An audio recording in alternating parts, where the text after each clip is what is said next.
इस विशेष deep dive सत्र में बहुत बहुत स्वागत है। उमा, आज का ये ऑडियो सत्र उन सभी समर्पित उम्मीदवारों के लिए तैयार किया गया है जो एसएससी, सीजीएल, सीएचएसएल, सीपीओ और एमटीएस जैसी प्रतियोगी परीक्षाओं की तैयारी कर रहे हैं। जी बिल्कुल। और हमारा आज का मिशन एकदम स्पष्ट है। भारतीय संविधान के स्रोत पर जो नोट्स और अध्ययन सामग्री है उसका लाइन दर लाइन विश्लेषण करना। हाँ, कुछ भी नहीं छूटेगा आज।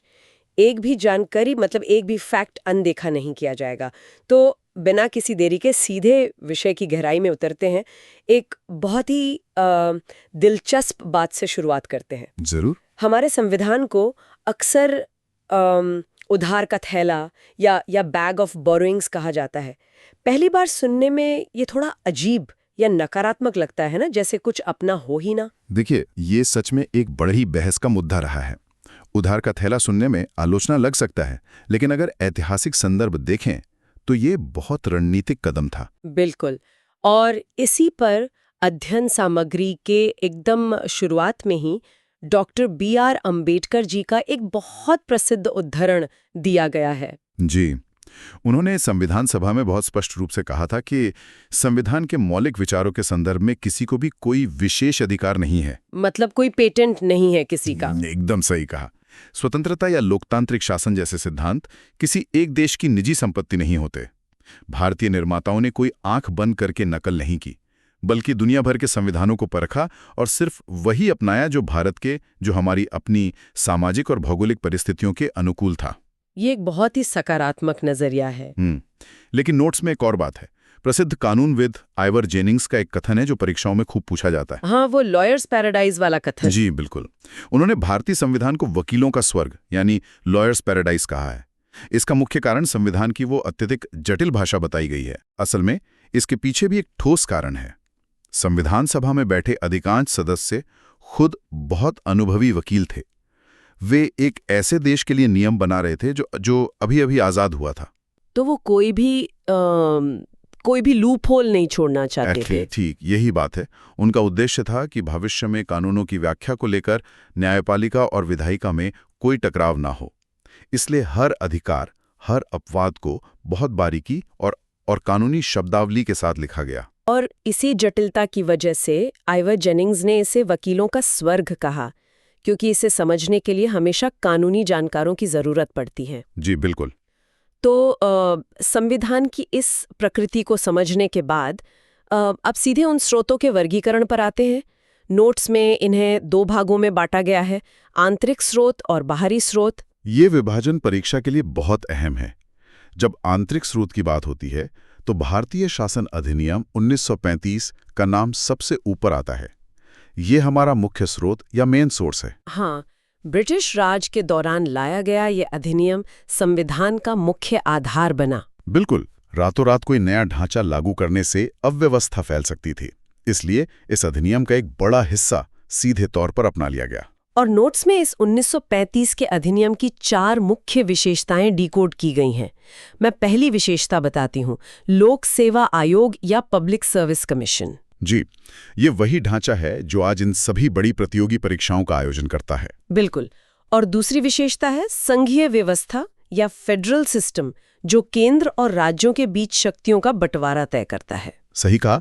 और तीसरी विशेषता है राज्यपाल का कार्यकाल यानी गवर्नर्स टेन्योर। राज्यों के स्तर पर संवैधानिक प्रमुख का पद कैसे काम करेगा, यह यहीं से आया। और चौथा बिंदु है प्रशासनिक विवरण या एडमिनिस्ट्रेटिव डिटेल्स। हाँ, देश का रोजमर्रा का प्रशासन कैसे चलेगा, इसकी बहुत सारी व्यवहारिक बारीकियां इसी अधिनियम से ली गई हैं। इसी प्रशासनिक ढांचे में पीडीएफ में न्यायपालिका की संरचना का एक बहुत बढ़िया त्रिकोण या ट्रायंगल वाला चित्र दिया गया है। वो चित्र हमारी एकीकृत न्यायपालिका को बहुत अच्छे से समझाता है। सबसे ऊपर SC एरो 1 लिखा है, मतलब सुप्रीम कोर्ट, जो देश में सिर्फ एक है। बिल्कुल। उसके नीचे के स्तर पर HC एरो 25 है, जो वर्तमान में देश भर के 25 हाईकोर्ट्स या उच्च न्यायालयों को दर्शाता है। और सबसे नीचे है DC इन एवरी डिस्ट्रिक्ट, यानी हर जिले में मौजूद डिस्ट्रिक्ट कोर्ट या जिला अदालतें। ये एक पिरामिड की तरह है। अमेरिका की तरह यहाँ राज्यों और केंद्र के लिए अलग अदालतें नहीं हैं, बल्कि सब एक ही निरंतर श्रृंखला का हिस्सा हैं, जहां सुप्रीम कोर्ट का निर्णय पूरे देश पर लागू होता है। ये बहुत स्पष्ट हो गया। अब जो परीक्षा के लिए सबसे मजेदार और जरूरी हिस्सा है, उन ट्रिक्स पर आते हैं जिनसे ये स्रोत याद रखे जा सकते हैं। जी, ये ट्रिक्स बहुत काम आती हैं। सबसे पहले ब्रिटेन की बात करते हैं, जहां से संसदीय लोकतंत्र लिया गया है। इसके लिए एक मजेदार ट्रिक दी गई है, single Parle be making rule cab. सुनने में थोड़ा अजीब लग सकता है, लेकिन ये बहुत कारगर है। चलिए एक एक शब्द को डिकोड करते हैं। सिंगल से बनता है एकल नागरिकता या सिंगल सिटीजनशिप। पूरे देश के लिए सिर्फ एक नागरिकता, राज्यों के अलग से नहीं। बिल्कुल। फिर आता है पार्ले, जिसका मतलब है संसदीय प्रणाली या पार्लियामेंट्री सिस्टम, जहां सरकार सीधे संसद के प्रति जवाबदेह होती है। और बी का मतलब? बी यानी द्विसदनात्मक व्यवस्था या बायकैमरलिज्म, लोकसभा और राज्यसभा, 2 सदन। ट्रिक का अगला शब्द है मेकिंग, यानी विधायी प्रक्रिया या लॉ मेकिंग प्रोसेस। सही। और फिर रूल शब्द है, जो विधि का शासन या रूल ऑफ लॉ को दर्शाता है। कानून सबसे ऊपर है, ये सिद्धांत यहीं से आया। और आखिरी शब्द कैब, जिसका अर्थ मंत्रिमंडलीय व्यवस्था या कैबिनेट सिस्टम है, जहां प्रधानमंत्री और उनके मंत्री सत्ता का संचालन करते हैं। तो ये ब्रिटेन का पूरा मॉडल था। इसके बाद अमेरिका का प्रभाव आता है। नोट्स में 1789 के फिलाडेल्फिया कन्वेंशन का जिक्र है। हाँ, और अमेरिका की ट्रिक भी बहुत दमदार है, पावरफुल राइट्स प्रेसिडेंट जुडिशियस। चलिए इसे भी समझते हैं। पावरफुल का मतलब है प्रस्तावना का विचार। संविधान की शुरुआत में एक प्रस्तावना या प्रियम्बल होना, ये विचार अमेरिका ने ही दुनिया को दिया। और राइट्स का सीधा मतलब है मौलिक अधिकार या फंडामेंटल राइट्स, जो परीक्षा में सबसे ज्यादा बार पूछा जाता है। एकदम सही। फिर आता है जुडिशियस। ये 2 शक्तियों को दर्शाता है। पहला, न्यायपालिका की स्वतंत्रता यानी इंडिपेंडेंस ऑफ जुडिशरी। और दूसरा, न्यायिक पुनरावलोकन या जुडिशियल रिव्यू। जी, ये वो शक्ति है जिससे सुप्रीम कोर्ट किसी भी असंवैधानिक कानून को रद्द कर सकता है। ट्रिक का अगला शब्द है प्रेसिडेंट, जो राष्ट्रपति पर महाभियोग की प्रक्रिया को बताता है। और इसके साथ ही रिमूवल का भी जिक्र है, यानी सुप्रीम कोर्ट और हाई कोर्ट के जजों को हटाने की प्रक्रिया भी अमेरिका से ही प्रेरित है। इसके अलावा उपराष्ट्रपति का पद और एक लिखित संविधान का विचार भी अमेरिका से ही लिया गया है। इसी हिस्से में राष्ट्रपतियों का कुछ ऐतिहासिक ट्रिविया भी दिया गया है, जो जनरल नॉलेज के लिए काफी अच्छा है। हाँ, जैसे पहले राष्ट्रपति जॉर्ज वॉशिंगटन का कार्यकाल 1789 से 1797। फिर 16वें राष्ट्रपति अब्राहम लिंकन 1861 से 65, जिन्होंने गृह युद्ध के दौरान देश को एकजुट रखा। प्रथम विश्व युद्ध के समय के राष्ट्रपति वुड्रो विल्सन 1913 से 21। और दूसरे विश्व युद्ध के समय के फ्रैंकलिन डी रूजवेल्ट 1933 से 45। ये एक्स्ट्रा फैक्ट्स काफी काम के हैं। अब ब्रिटेन और अमेरिका के बाद 1937 के आयरलैंड के संविधान पर चलते हैं। आयरलैंड के लिए जो ट्रिक दी गई है वो बहुत छोटी और सटीक है, END यानी एंड। इसे डिकोड करें तो ई से बनता है राष्ट्रपति के निर्वाचन की प्रणाली। बिल्कुल, इलेक्शन ऑफ प्रेसिडेंट। ध्यान रहे, राष्ट्रपति का पद अमेरिका से है, लेकिन चुनाव का तरीका आयरलैंड से है। और एन का मतलब है राज्यसभा में सदस्यों का नामांकन। जो कला विज्ञान जैसे क्षेत्रों से 12 सदस्य मनोनीत किए जाते हैं, वो प्रावधान। और आखिरी डी का अर्थ है राज्य के नीति निर्देशक सिद्धांत या DPSP। इसके बाद 1867 के कनाडा के संविधान का जिक्र है। इसके लिए ट्रिक है सी से सेंटर। इसमें एक चित्र का भी वर्णन है, जहां सभी राज्य एक मजबूत केंद्र की ओर इशारा कर रहे हैं। तो इसके 4 मुख्य बिंदु क्या हैं? पहला है मजबूत केंद्र वाली संघीय व्यवस्था। दूसरा है अवशिष्ट शक्तियां केंद्र के पास, मतलब जो विषय किसी सूची में नहीं है, उन पर कानून केंद्र बनाएगा। जैसे आज के समय में साइबर सिक्योरिटी, 1901 का ऑस्ट्रेलिया। इसके लिए जो एग्जाम हैक या ट्रिक है वो है TRAD यानी ट्रैड। यहाँ एक हाथ मिलाने वाले चित्र या जॉइंट मीटिंग का भी जिक्र है। इसे विस्तार से समझते हैं। टी से बनती है समवर्ती सूची या कॉन्करेंट लिस्ट, जिसे थर्ड लिस्ट भी कहते हैं, जिस पर केंद्र और राज्य दोनों कानून बना सकते हैं। फिर आर से है प्रस्तावना की भाषा या रिलेशन। हाँ, प्रस्तावना का विचार अमेरिका से, लेकिन भाषा और शैली ऑस्ट्रेलिया से।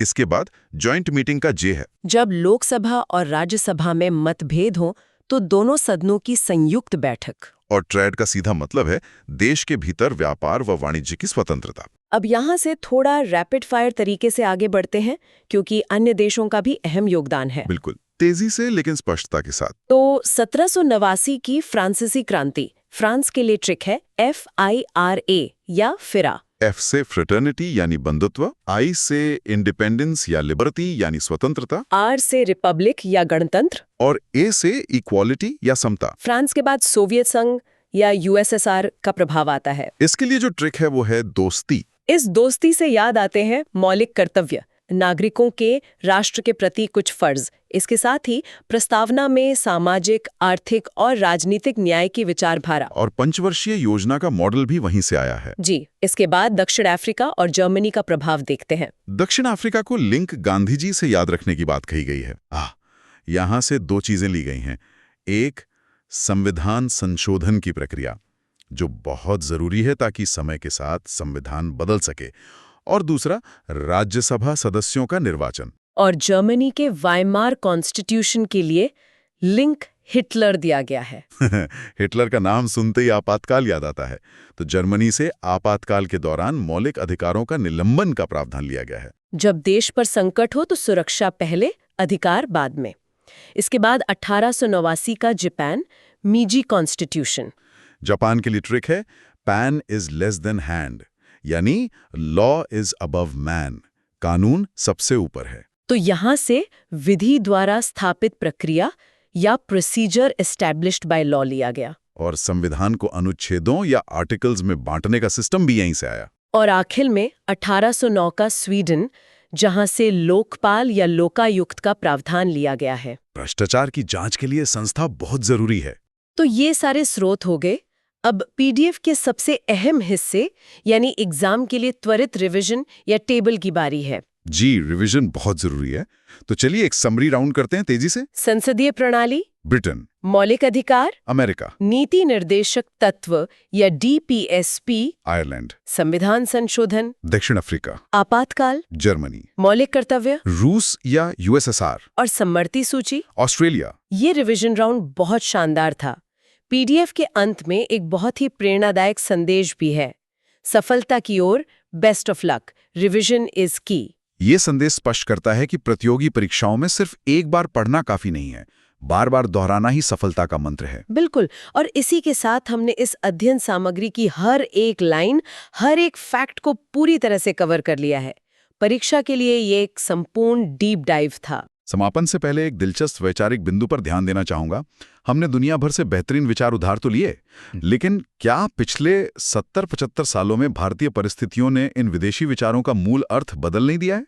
ये सोचने वाली बात है। क्या ये सिर्फ नकल करना था, या एक जीवित दस्तावेज, एक लिविंग डॉक्यूमेंट का अपनी मिट्टी के अनुसार हुआ विकास है? ये सवाल उम्मीदवारों को एक नया दृष्टिकोण देगा, खासकर मेंस परीक्षा या इंटरव्यू के नजरिए से। ये सिर्फ उधार नहीं है, बल्कि एक शानदार विकास यात्रा है। बिल्कुल। तो इसी गहरे विचार के साथ इस विस्तृत चर्चा को यहीं समाप्त करते हैं। सभी उम्मीदवारों को उनकी आगामी परीक्षाओं के लिए बहुत बहुत शुभकामनाएं। रिवीजन करते रहें और आगे बढ़ते रहें। शुभकामनाएं।